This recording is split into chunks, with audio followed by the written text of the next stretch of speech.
माँ बाप के साथ तुम्हारा सलूक ऐसी कहानी है जो लिखते तुम हो, लेकिन तुम्हारी औलाद तुम्हें पढ़कर सुनाती है।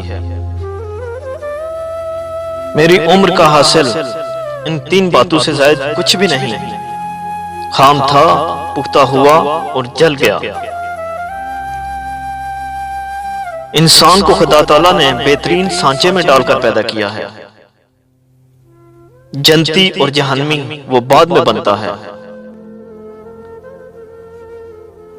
जहां पानी देखो वहां सब्जा होगा,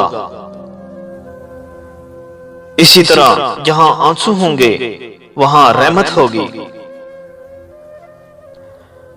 मस्जिद रक्स करने की जगह नहीं, मगर मैंने वहां जहालत को नाचते देखा है। जब दुनिया वाले तुम्हें घुटने टेकने पर मजबूर कर दें, तो यही बेहतरीन वक्त है सजदे का। जो दर्द तुम महसूस करते हो वो पैगामात हैं, इन्हें गौर से सुनो।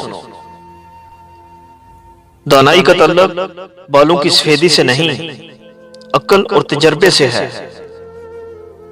दिल स्याह हो तो दाढ़ी के सफेद बालों की क्या वक़्त। अगर तुम अजमत की बुलंदियों को छूना चाहते हो तो अपने दिल में इंसानियत के लिए नफरत के बजाय मोहब्बत आबाद करो। अगर तुम्हें सब रास्ते बंद नजर आए तो वो तुम्हें ऐसा पोशीदा रास्ता दिखा देगा जिसके बारे में कोई जानता नहीं होगा।